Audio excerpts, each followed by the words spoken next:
வணக்கம் நேர்களே, நான் உங்கள் ஆஸ்ட்ரோ பூர்ணா. இன்னைக்கு உங்களை எல்லாரையும் இந்த பதிவுல சந்திக்கிறதுல ரொம்ப மகிழ்ச்சி அடைகிறேன். இன்னைக்கு நாம பார்க்கக்கூடிய பலன்கள், ராசி பலன்கள்ல ஜூலை மாத பலன்கள் பார்க்க போறோம். இந்த ஜூலை மாதத்துல இருக்கக்கூடிய கிரக கோச்சார நிலவரங்கள் அப்படின்னு சொல்லும் போது, மாத கிரகங்களாகப்பட்ட அந்த செவ்வாய் 45 நாட்களுக்கு ஒரு முறை நகரக்கூடிய அந்த செவ்வாயாகப்பட்டவர் காலபுருஷனுக்கு 2ஆம் இடமான அந்த ரிஷப ராசியில இருக்கிறார். இந்த மாதம் முழுவதுமாகவே அந்த ரிஷப ராசியில தான் இந்த செவ்வாய் பகவான் இருக்க போறார். அடுத்து மிதுன ராசியில அந்த சூரியன் ஆகப்பட்டவர் இருக்கிறார். இந்த சூரியன் ஆகப்பட்டவர் 17ஆம் தேதி ஜூலை மாதம் இந்த மிதுன ராசியிலிருந்து கடக ராசிக்கு பயிற்சியாகி வருகிறார். அடுத்து கடக ராசியில இருக்கக்கூடிய குரு பகவான் ஆகப்பட்டவர் வருட கிரகம், மாத கிரகம் அப்படின்னு சொல்லும் போது புதனும் சுக்கிரனும் இருக்கு. இந்த சுக்கிரன் ஆகப்பட்டவர் மாதத்தின் முற்பகுதியிலேயே, அதாவது 5ஆம் தேதி ஜூலை மாதம் அந்த கடக ராசியிலிருந்து சிம்ம ராசிக்கு கேதுவோட சேர்க்கை பெற்று செயல்பட போறார். இந்த மாதம் முழுமையாக சுக்கிரன் கேது அப்படின்ற ஒரு கிரக சேர்க்கை அப்படின்றது செயல்பட போகுது. அடுத்து அந்த புதன் ஆகப்பட்டவர் இங்க அதிசார நிவர்த்தி அடைந்து தன்னுடைய சொந்த வீடான அந்த மிதுன ராசிக்கு பயிற்சி ஆகிறார். ஏற்கனவே கடக ராசியில இருக்கிற அந்த புதன் ஆகப்பட்டவர் மிதுன ராசிக்கு பயிற்சி ஆகிறார். இது ஜூலை மாதம் 7ஆம் தேதி நடக்க போகுது. இந்த 7ஆம் தேதியில இருந்து அந்த புதனாகப்பட்டவர் தன்னுடைய சொந்த ஆட்சி வீடான அந்த மிதுன ராசிலேயே இருக்க போறார். ஆஸ் யூசுவல் கேது பகவான் சிம்ம ராசியிலையும், ராகு பகவான் கும்ப ராசியிலையும், சனி பகவான் அந்த மீன ராசியிலையும் இருந்து இந்த மாதம் செயல்பட போறாங்க.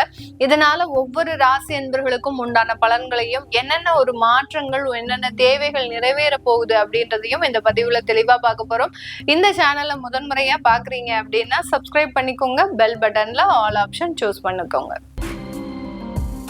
விருச்சிக ராசி என்பர்கள், காலபுருஷனுக்கு 8ஆம் இடத்துல இருக்கக்கூடிய ராசி என்பர்கள் விருச்சிக ராசி என்பர்கள். கடந்த ஒரு 15 நாட்களுக்கு மேலாக அந்த இன்ஸ்டால பாத்தீங்கன்னா நிறைய ஒரு ரீல்ஸ் பாத்தீங்கன்னா விருச்சிக ராசி என்பர்கள் தான் போடுறாங்க. எங்களுக்கு எந்த மாற்றமுமே நடக்க மாட்டேங்குது, குரு பயிற்சி ஆனதுக்கு அப்புறம் ஓஹோன்னு வாழ்வோம் சொன்னீங்களே, எதுவுமே நடக்கல அப்படின்ற மாதிரியாக இருக்கிறாங்க.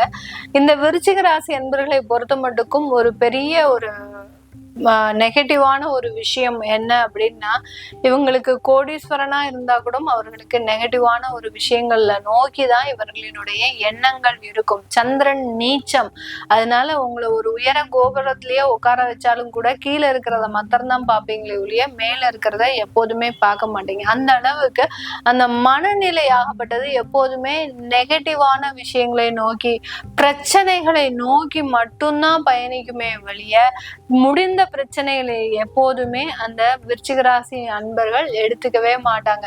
இந்த விருச்சிக ராசி அன்பர்களுக்கு உங்களுடைய 8ஆம் இடத்துல இருந்த குரு பகவான் இப்பதான் ஜூன் மாசம் தான் மாறி வந்திருக்கிறாரு. 9ஆம் இடத்திற்கு வந்திருக்கிறார். குடும்ப ஸ்தானாதிபதி 9ல இருக்கும்போது உச்சம் பெற்று இருக்கிறார்.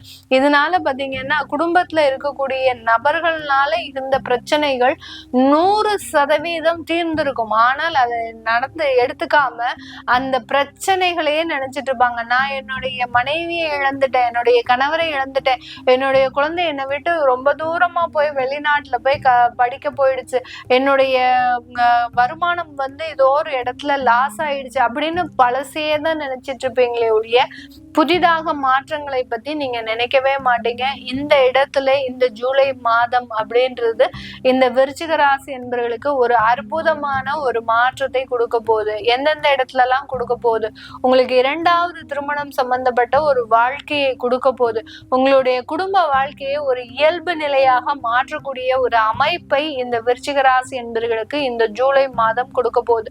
அடுத்து பாத்தீங்கன்னா தொழில் ரீதியான சில வாய்ப்புகளை கொடுக்க போகுது. ஏன்னா இந்த விருச்சிக ராசி என்பர்கள் வேலை செஞ்சு தளர்ந்து போயிட்டாங்க. எவ்வளவோ வேலை செய்யறேன், ஆனா அதற்குண்டான ஒரு அங்கீகாரம் எனக்கு கிடைக்க மாட்டேங்குது அப்படின்ற மாதிரியாக அந்த வேலை செய்யறது, ஒருத்தருக்கு அடிமை தொழில் செய்யறதுல இருந்து விடுபட்டு சுயமாக தொழில் தொடங்குறதுக்கு உண்டான ஒரு புதிய அமைப்புகள் உங்களை நோக்கி பயணிக்கக்கூடிய ஒரு நேரமாக இருக்க போகுது. உங்களுடைய 5ஆம் இடத்துல சனி பகவான், இந்த 5ஆம் இடத்துல இருக்கக்கூடிய அந்த சனி பகவான் பாத்தீங்கன்னா உங்களுக்கு முதலீடை ரொம்ப ரொம்ப கேஷுவலா, ரொம்ப எவ்வளவுக்கு எவ்வளவு நீங்க அர்ஜென்ட் படுத்தினாலும் அது அவ்வளவு விரைவாக வராமல் ரொம்ப நிதானமான ஒரு முதலீடுகளை ஒரு தகுந்த முறையில கொடுக்கறதுக்கு உண்டான ஒரு அமைப்பை இந்த கிரகங்கள் இந்த ஜூலை மாதத்துல செயல்பட போகுது. உங்களுக்கு இந்த கிரகங்கள்ல இப்ப இருக்கக்கூடிய ஒரு நெகட்டிவான ஒரு கிரகமே பாத்தீங்கன்னா 4ஆம் இடத்துல ராகு.